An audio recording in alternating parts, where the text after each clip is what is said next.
First, let's pay homage to the lineage gurus, homage to Venerable Maung Liao Ming, homage to Master Sakya Zhengkong, homage to His Holiness the 16th Karmapa, and homage to Master Dubden Tarshi. Homage to the three jewels of the altar. Homage to the main deity of the group practice today, Namo Sakya Muni Buddha. Sumo Tansen Gatso, all the Dharma masters, Dharma educators, Dharma teachers, Dharma lecturers, Dharma assistants, directors of temples and chapters, and all disciples present here and over the internet.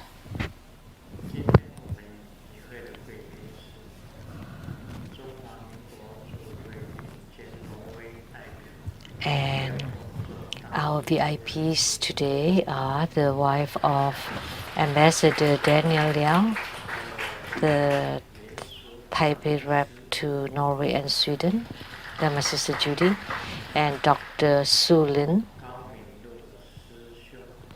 and Dharma brother Gao Ming Lu and his wife,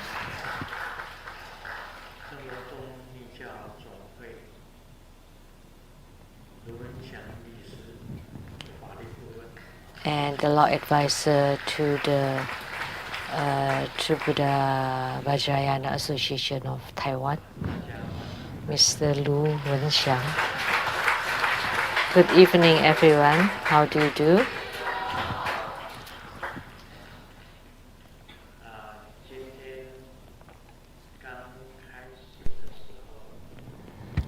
Today, at the beginning, I would like to say sorry.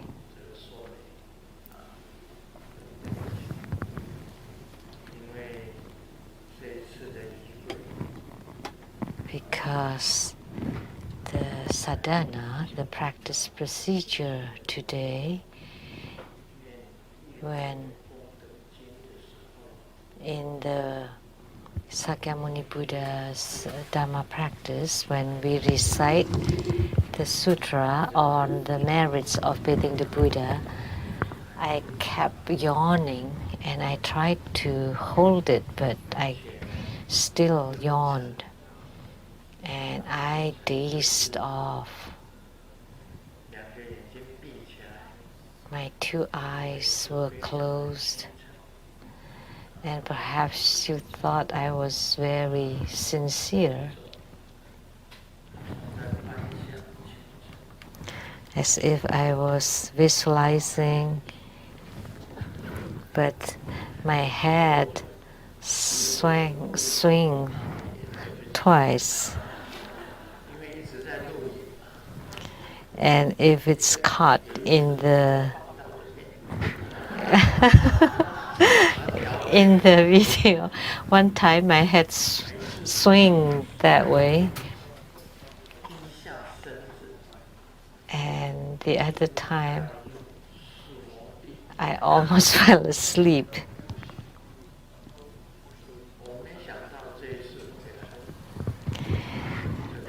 Little did I know that this time I suffered greatly from the jet lag. It's already 1 week. But I still have not got over my jet lag.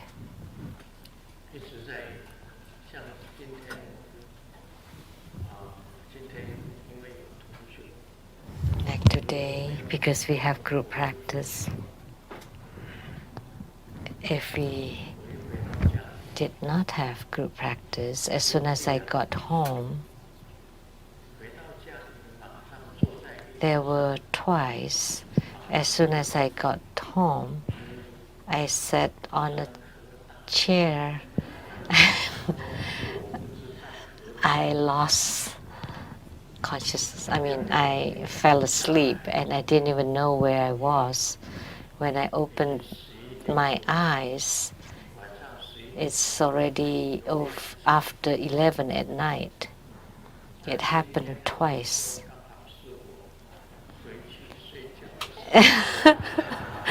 And the time for the group practice this evening was the nap time. So I really apologize for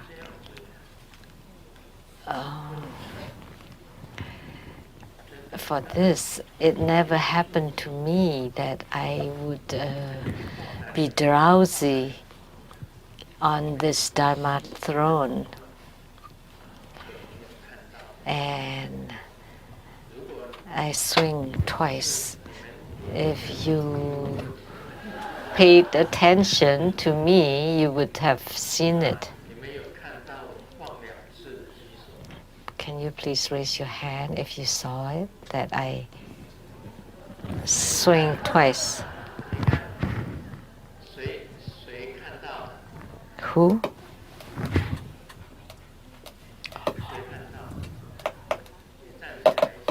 Please stand up if you see it.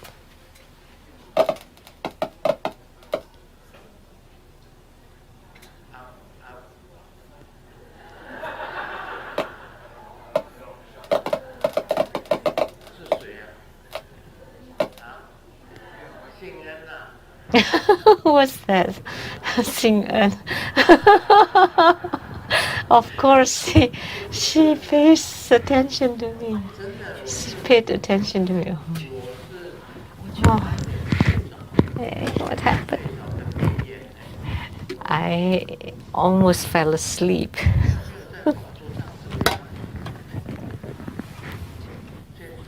It never happened to me on the Dharma throne before. My jet lag this time was really bad. Like last evening when I got home, after I took a bath, I sat on the chair. And how long did I sleep? So, almost 2 hours. I slept on the chair, sitting on the chair. And just this week, I did it twice. And today, on this Dharma throne, I should not have done it. But I was close to falling asleep. At this time, I just couldn't stand it.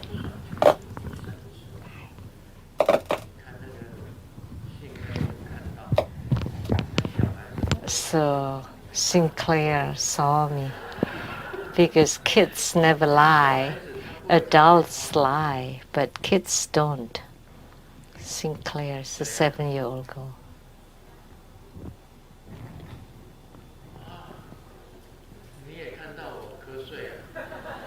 You also saw me? Also a kid. See, adults always lie. And what kids say are true, are truthful. I tried not to yawn, and I bite my teeth, but I still couldn't hold it, so I swing twice, and I drowsed. I dozed off several times.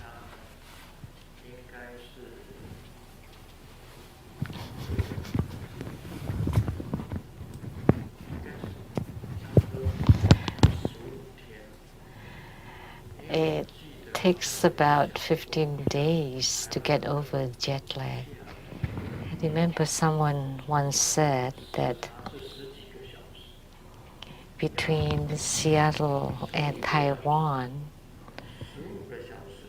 there's 15 hours difference. So it takes about 15 days, an hour a day.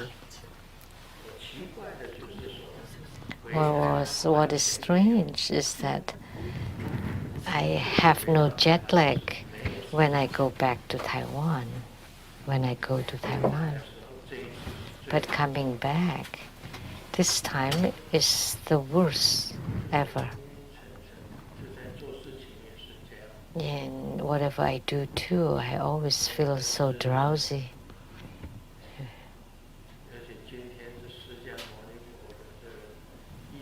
Especially today, it's the bathing of the Buddha's ceremony.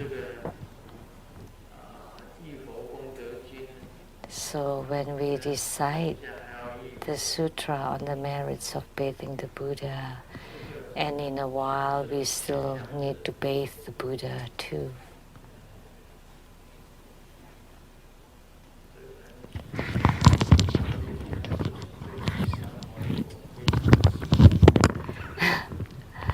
Being like this is a disrespect to Sakyamuni Buddha. That's why I apologize to Sakyamuni Buddha and also to all of you. So good evening, everybody. How do you do?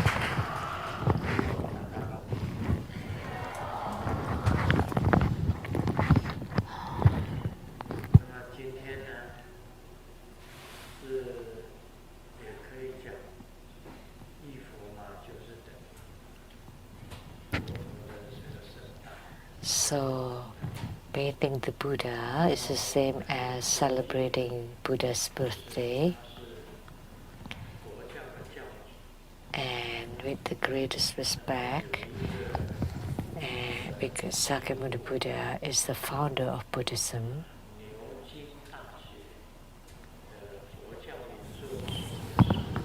and there is the head of the Oxford University Buddhist Center, Professor Richard Gombrich, went to Taiwan to visit me, and he raised 3 questions.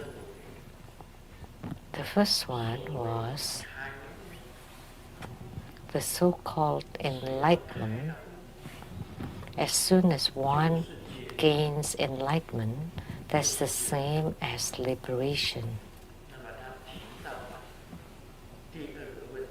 And the second question that he raised, because he researched, he's mastered the Pali language, Sanskrit, and Buddhism.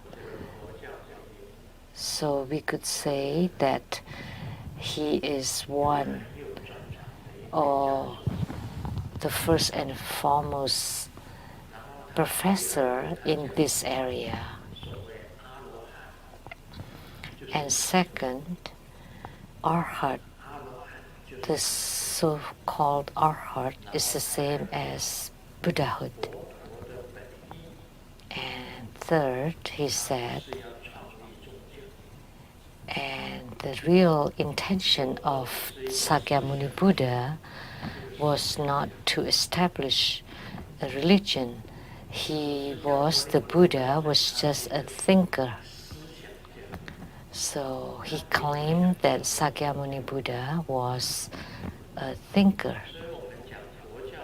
It was not his intention to establish a religion. So when what we call Buddhism actually is the teaching of the Buddha. So first he said that the Buddha is a thinker, and I agree with this. So the Buddha is the practice through the thought. So the Buddha knew that the human lifespan is not very long. And he also knew that human life is suffering. He knew that, so he contemplated.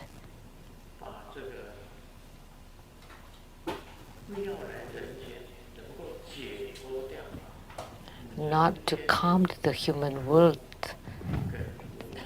and how to be liberated or to be freed from the suffering and impermanence.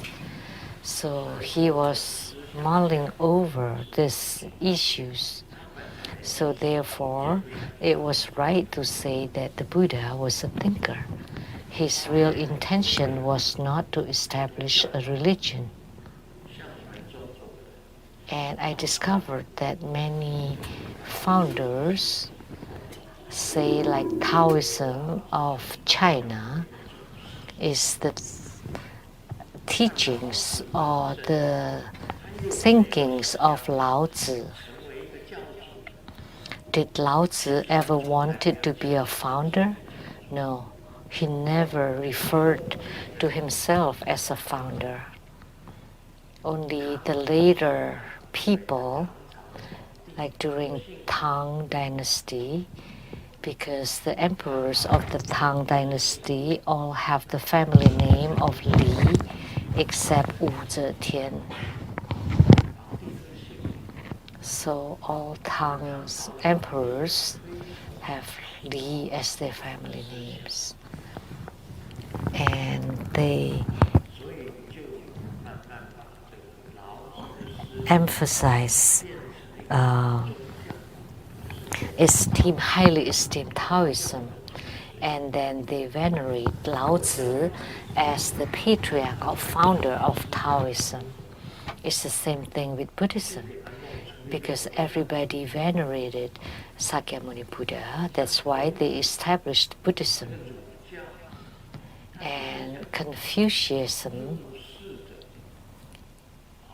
only teaches about the human life, about the worldly education.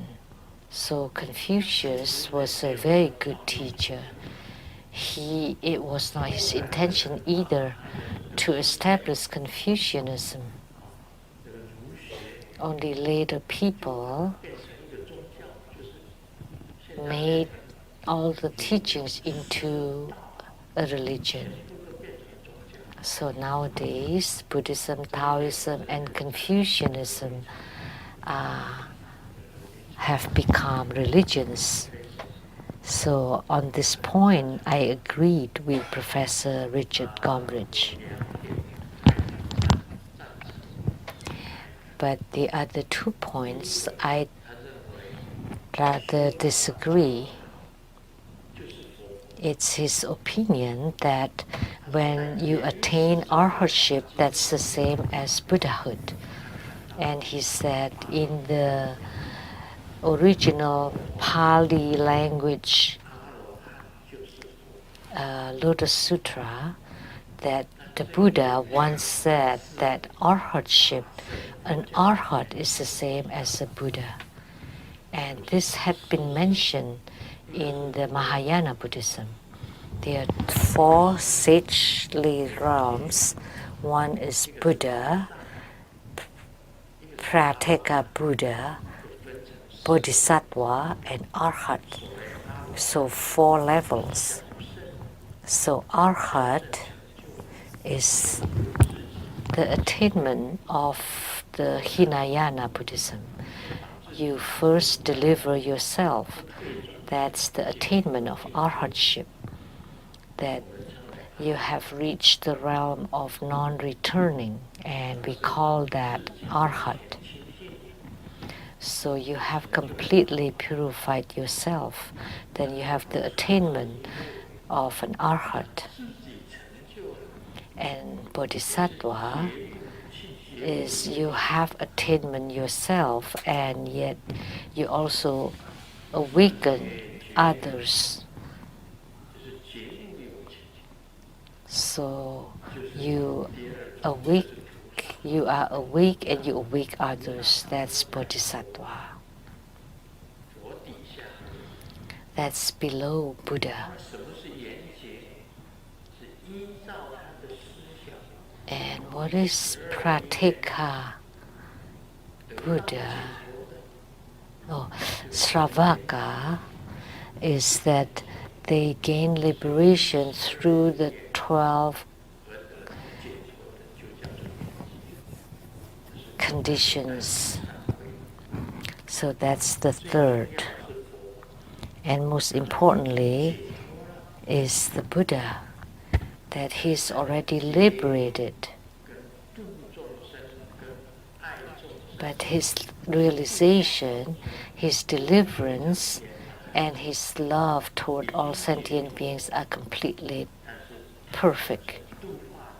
So he himself is liberated, and his deliverance of sentient beings are also perfect. So both realizations and actions are perfect. That's called Buddha.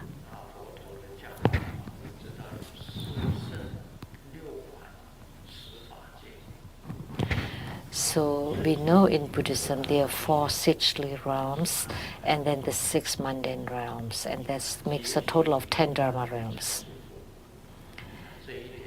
So if you liberate yourself, then you're an arhat.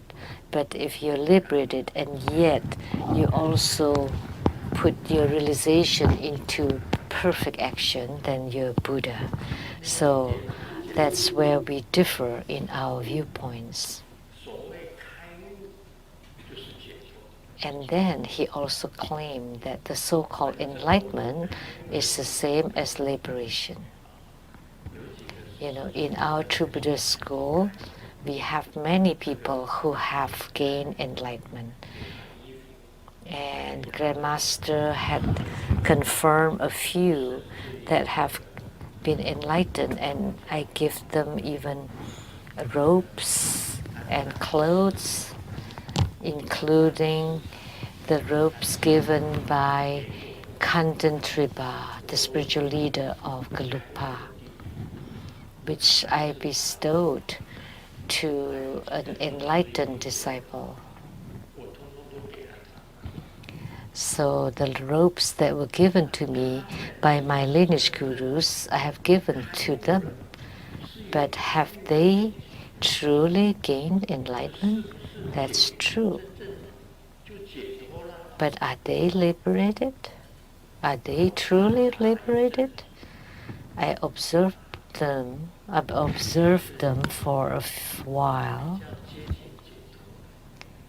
There are some who are closer to liberation, but there are also some who are completely mundane and ordinary. In their actions and behavior, they don't show any liberation at all. And also I noticed that in their inner self, they are also not liberated, according to my observance. Because a truly liberated person would always speak truthfully. If it's right, they would say right. If it's wrong, they would say it's wrong. They will not deceive it. They will not conceal them.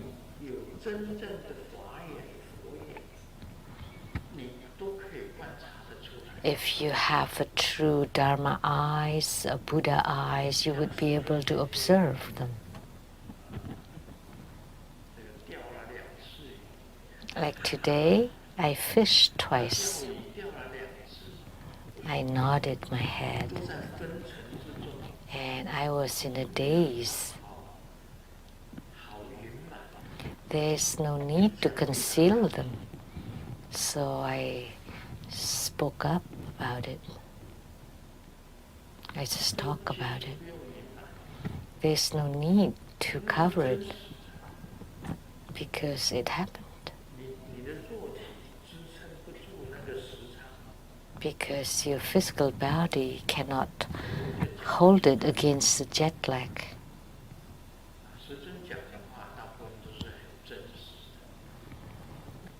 Most of what Grandmaster says is very truthful. But the so-called enlightened ones, sometimes they speak untruthfully. they lies even in front of Grandmaster. So if you're already enlightened, if enlightenment is the same as liberation, then you would be the highest, you would be unexcelled. Nobody could become your guru anymore. And yet, if you take refuge in someone else, that shows that you have not been liberated.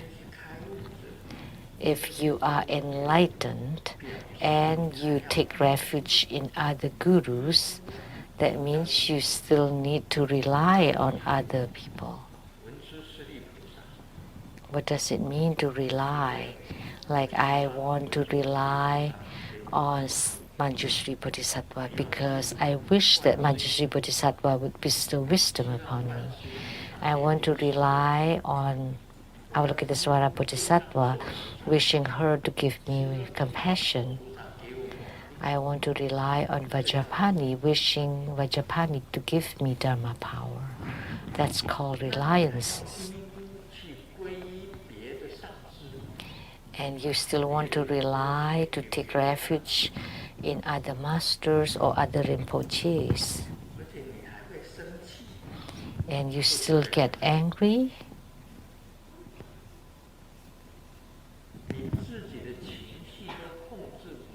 And you cannot even be in control of your own mood.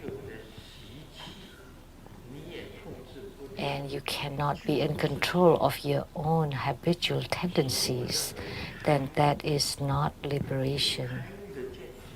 That's why, in my opinion, even when you gain enlightenment, you have some realization, doesn't mean that you're liberated.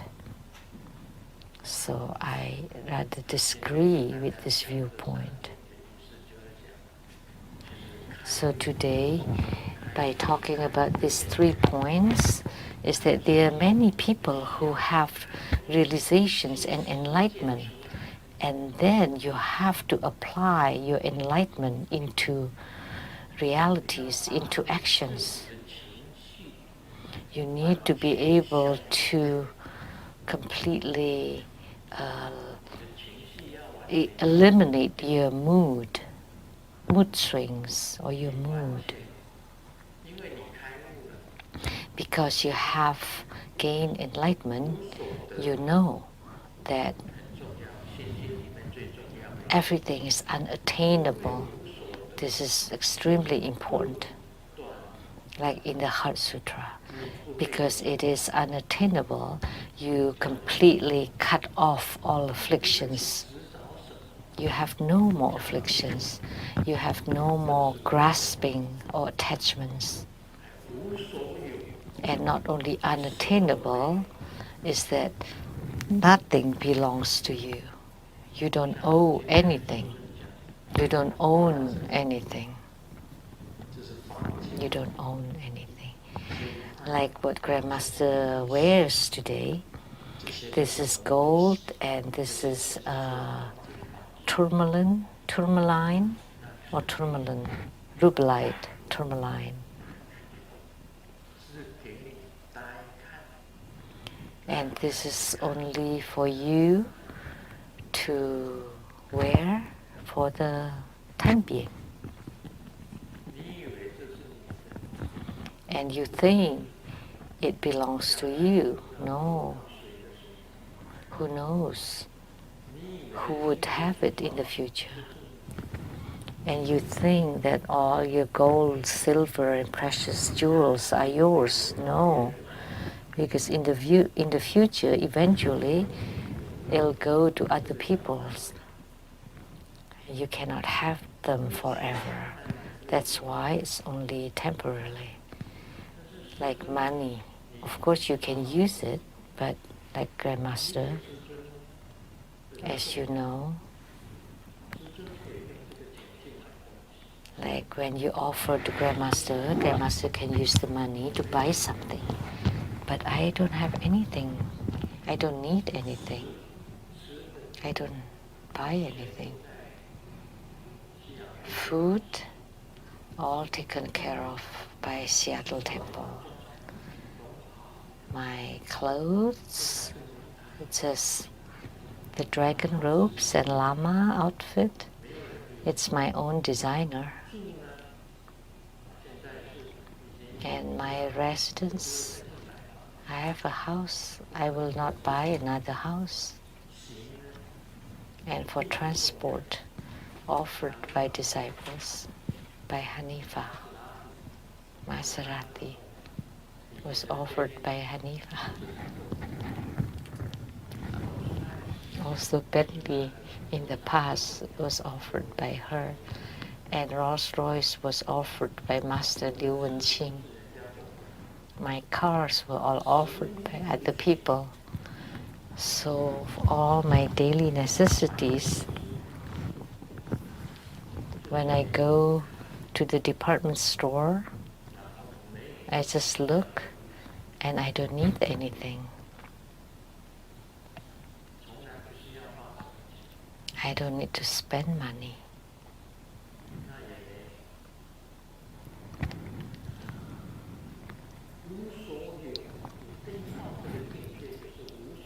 Once you reach that realm, you don't owe anything. Nothing can be gained, and it's non-abiding. We often look at the sky.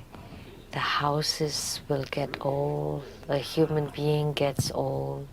One day the house will fall down and your descendants will sell them. So you don't owe anything. And you think the real estate properties are yours, like the immovable property in Chinese. Actually, it's not immovable because we have earthquakes. You think the houses belong to you, the land belongs to you. No, in the future they will be sold. None belongs to you truly. And you don't abide in anything. This non-abiding is crucial. Once you have true attainment, then you exist in the whole sky, in the whole universe. You exist in all the mountains and the rivers. And in Christianity, it's called the everlasting life. So that's why it's not abiding. So what is attainment like? It's like a drop of water into the ocean. Where are you? Where do you abide? Everything is Buddha nature. That's why it's non-abiding. Then what are you afraid of? You're not afraid of anything. You're not afraid of death either. Why? Because everybody will die eventually. Is there anyone that live a long life like Guru Padmasambhava or like Tongzu of China? Even when they live a long life, they will still die eventually. Like Nagarjuna also attained longevity, but eventually he also died.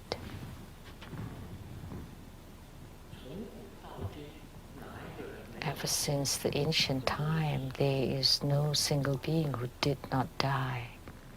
Everybody died. So there's nothing to be afraid of. Because when you die, you can leave your shell in samsara, and your soul, your spirit has attainments. Is there anything to be afraid of? Nothing to fear. So as long as you get rid of your shell and your soul has attainment. So that's non-abiding. because you understand nothing to own, nothing to gain, and non-abiding. Then you would truly becomes carefree. Nothing matters to you. Even if you lose something, it's okay. Even if you lost something or you lost money, it's okay. Because if you don't get to use it, someone else will. Right?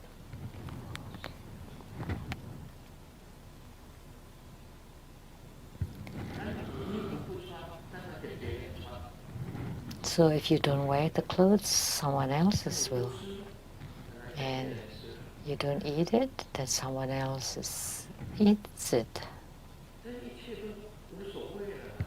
It's okay. Nothing matters. It doesn't matter. Even if someone reprimands you or scolds you, Grandmaster is not afraid of slanders. There was a time, like the monkey from Malaysia, Yao Zong from Singapore, Tang from Taiwan,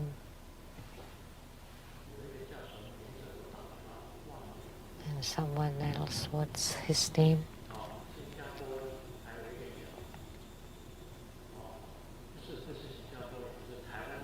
And then another Yao from Taiwan.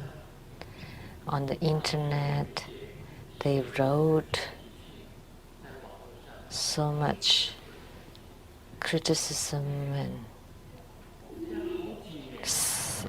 libel defamations. For a few years they wrote, and the great monks and nuns of True Buddhist school did not do anything at all. Even when Grandmaster was being slandered horribly, they did not care. Grandmaster was slandered and defamed on the internet. And at that time, Marici Bodhisattva begged with me. I said, oh, someone would stand up and speak up for me on the internet. And Marici Bodhisattva told me, if someone did, then you can make him or her to be a Vajracharya or master. But the result was that Marici won. At that time, we have about millions of disciples in True Buddhist school, 5 million disciples, and the ordained monks and nuns, there were 600 of them, but none of them ever spoke up to help Grandmaster to clear that up, to counter their defamation and libel. And so Marici won. That's why I felt a little tiny bit upset. And then I turned my own thinking that perhaps everybody was just thinking that they are more important than Grandmaster, that nothing matters to them, I guess. Just let them be. They don't care. They did not care. But for me, I was unaffected. It was okay for me. And Yao Zong from Singapore is dead now. He passed away, and I Bardo delivered him too. You know, on his toilet at home, he placed my photograph on the toilet, and he peed on the photograph, on the photo. or the urinal of man. Do you know?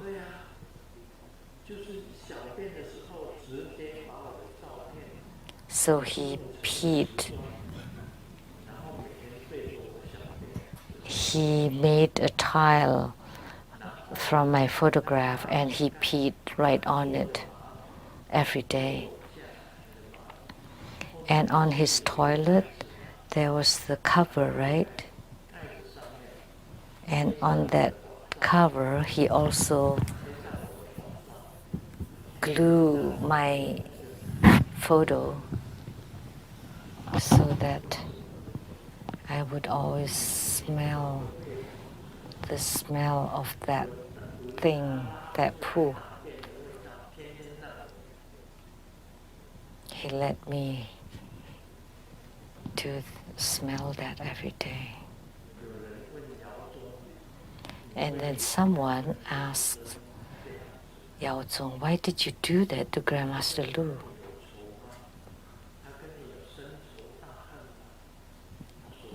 Did he ever violated you in some... No, it's not that. But one time, as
他要你好才会骂你。如果他完全不理你了，不跟你说你对还是错了，大家要懂得这些，佛陀本身教我们很多的道理。最重要的是，耶稣也是我的咕噜，我讲的，他叫我们你要爱你的敌人，这个心量最大。你要爱你的敌人，佛陀也是一样教我们，你要爱你的敌人，在经典上有的，你要爱你的敌人。我明白佛陀跟耶稣的意思，因为如果你去恨了你的敌人，你要担着那个恨，那个担子很重。你恨那个你的敌人，单单你产生了你那个恨意出来的时候，你已经在承受了因果。当你恨一个人的时候，这种恨一产生出来，你已经在承担了你自己的因果，而且你会心里不好受。你已经心里不好受了，你已经在担那个恨的担子了。那个担呢，就是已经很沉重的担子，已经担在你的肩膀上。所以对任何人都不可以恨，包括你的敌人。所以你看，耶稣讲爱，佛陀也是讲爱，佛陀也是讲爱，没有别的了，就是一定要爱众生，任何一个众生都要爱，包括你的敌人，你还要爱他。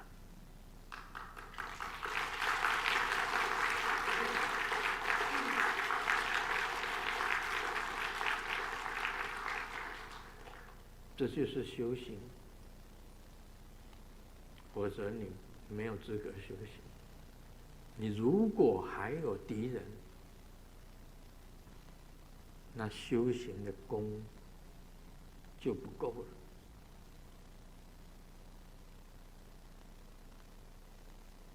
很简单，我今天跟大家讲，佛陀教我们怎么样，耶稣他教我们怎么样。不管在怎么样子的人，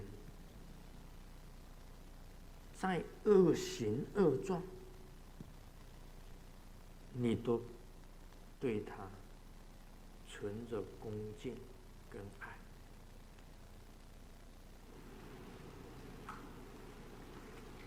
所以你说有些人呢，在一个职场，他不喜欢那个职场，因为有人跟他捣蛋，他就很恨那个人，就要离开那个职场，又要找另外一个职场，其实一样的，一样的。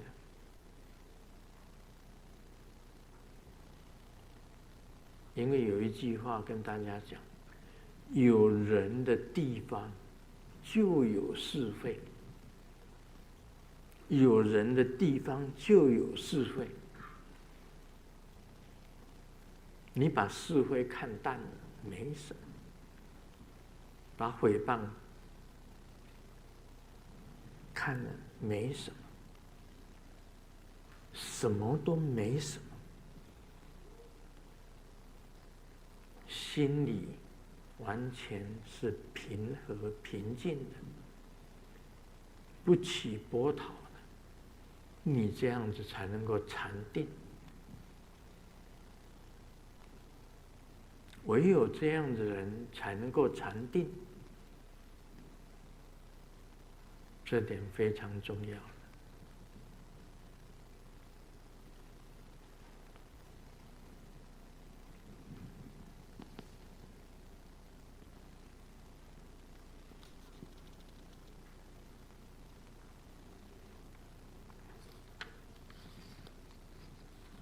我们今天不讲道果了，这个佛陀的生日还有很多这个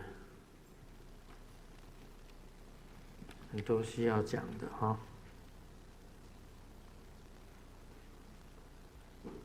老师问小明，老师说：“我们全班后天呢去烤肉，请大家决定一个烤肉地点。”小明回答：“老师，我提议到动物园烤肉，那儿什么都有。”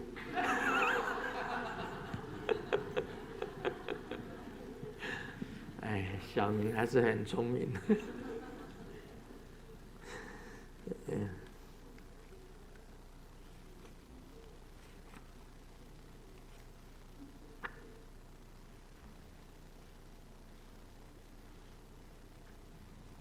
这个有一个乡村的农家，他明天准备要杀鸡，还要杀鸡。晚上喂鸡的时候，就跟鸡讲：“快吃吧，这是你最后一顿。”第二天那个时候，就看到那个鸡已经躺平了，而且留下遗书。那个鸡讲：“我已经吃了老鼠药，你们也别想吃我，我不是好惹的。”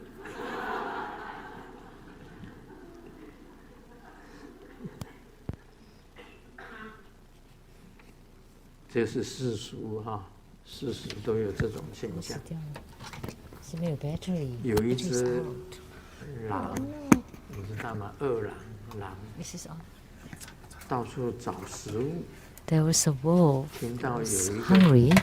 一个家庭，这个女人在训小孩，不要哭，再哭就把你扔出去喂狼。Oh, 这个孩 told 子 the 哭 kid 了 that 一 don't 夜， cry. If you cry, I 狼 would 在 feed you 门 to the 外 wolf. 痴的等到天 And 亮。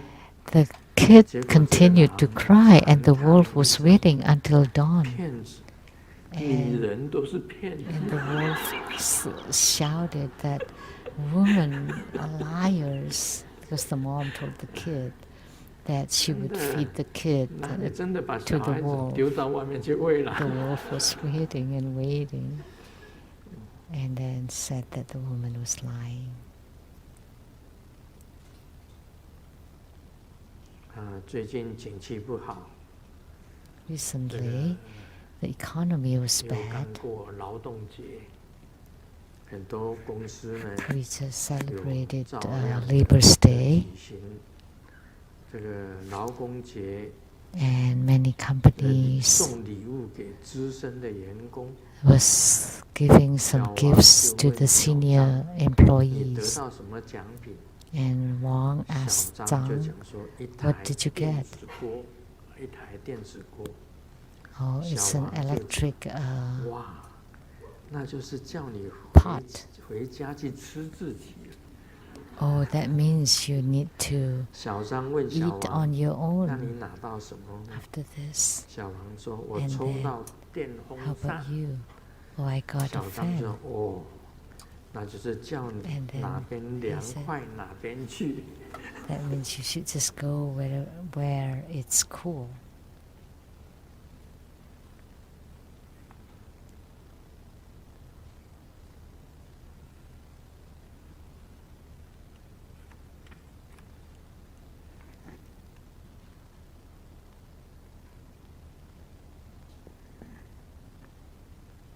有一个富翁带走这个他的 There's a 爱 rich 犬 man 出国去旅游，到了一个小乡村， brought his 他的 loved 这个狗居然失踪。 dog to a 他 village, 急忙 and the 找 dog 当地的一家报 got 社， lost.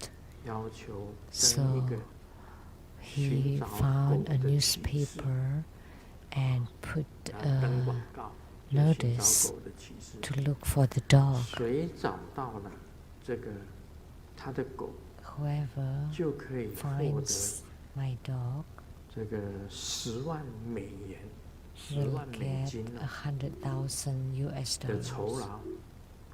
as 那 a 么富翁 reward. 等到晚上啊，还 And the rich man 还 waited 没有 until 看到 night. 这个晚报啊，这个初刊， And 结果 the 这个富翁就 newspaper 跑到 was 报社 still 去 not 问， published.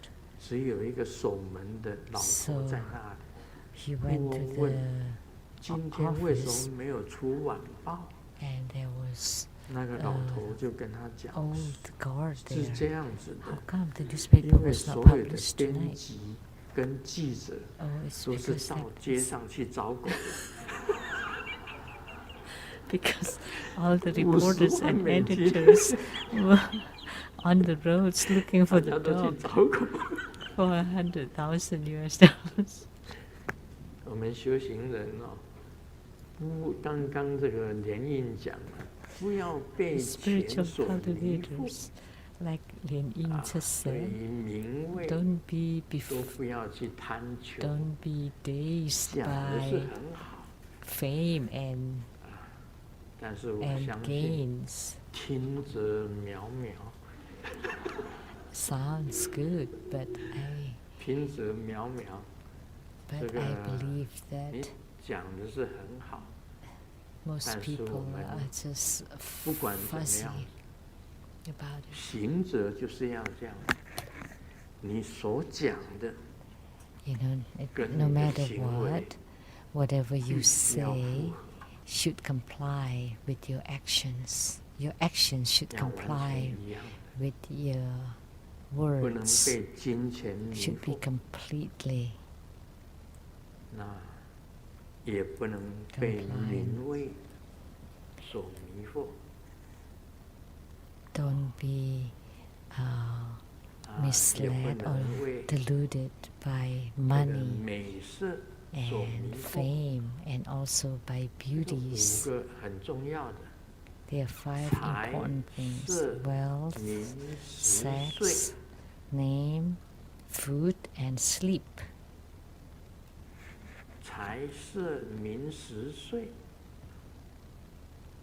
通通都要能够降低 So 你自己本 you 身 should 的 be 欲望 able， to lower your own 不知道 desire 欲望没有。 towards wealth, 我马上被你 sex, 吼。 name, food, and sleep until you should decrease your desire until it's completely 非常 gone. 感谢 Om Mani 圣尊 Padme 宝 Hum. 贵的法语开示。